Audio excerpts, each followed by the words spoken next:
In a world where pistols in .45 are disappearing faster than LeBron's hairline, there are really only a few that stand out among the best, and even fewer that'd be considered legendary.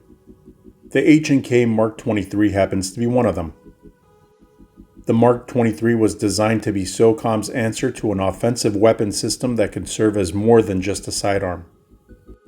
It had to meet certain criteria that the feds insisted on, including a threaded barrel for suppressor attachment, the ability to fire overpowered rounds, high-capacity magazines, a double single-action trigger, a dedicated safety and a separate decocker, and a pedigree for reliability and durability in the most extreme of conditions.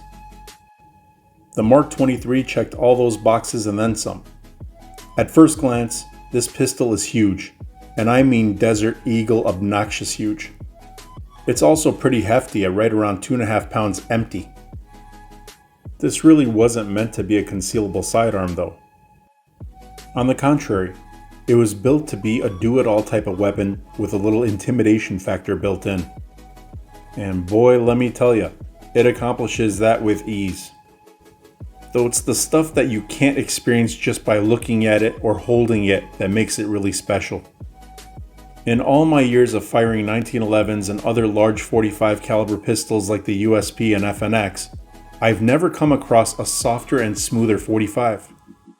With the proprietary dual recoil spring system HK designed for the Mark 23, it really is one of the best experiences shooting .45 that you'll ever have. The long sight picture and typically brilliant HK barrel make this thing incredibly accurate as well. Even with just the adjustable iron sights, it's easy to put together sub 1-inch groups from 10 yards out. And with a capacity of 12 rounds and the Mark 23's capability of shooting plus P or even .45 supers, it's a hell of a lot of firepower that you can't miss with. The trigger is also considerably nice while remaining at duty appropriate weights.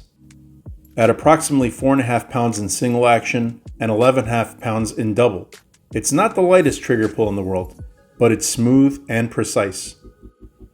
It makes it easy to stay on target and maintain tight groups.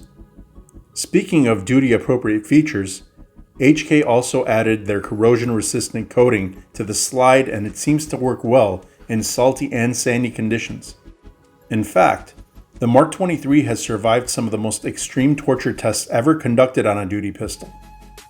The damn thing is hard to break, and that shouldn't come as a surprise since it's HK's MO. Though it may seem that it's all sunshine and rainbows, the Mark 23 does come with its fair share of negatives. First off, the price. Ranging between $2,000 to $2,500 for a polymer pistol, the price is steep to say the least. It also doesn't come in an option to mount optics unless you go to a third party like Langdon Tactical for help with that. The proprietary rail has always been a nuisance among USP and Mark 23 owners alike, even though adapters are readily available in order to mount common lights like the X300 or the TLR1. And 12 rounds ain't bad, but with more modern options like the FNX and the 545 offering 15 plus rounds of capacity, it leaves a little bit more to be desired from such a large gun. The magazine release is another thing that kind of bugs me. Don't get me wrong, I love the paddle releases that the HKs have, but it's just so much smaller on the Mark 23. Funny how it seems to be the only small feature on a gun that's all about everything being oversized and over-engineered. With that said, I still can't help but love it. The way it shoots is second to no other .45 on the market. Its cool factor and history make it an instant collector piece and one that should withstand the test of time. Whether or not it's worth its price tag is entirely up to you. If you enjoyed this content, leave a thumbs up. Please be sure to subscribe to the channel and hit that notification bell to be reminded of upcoming videos. If you have any questions, comments, or concerns, hit me up in the comments section. Until next time, stay safe, and may God bless the Republic.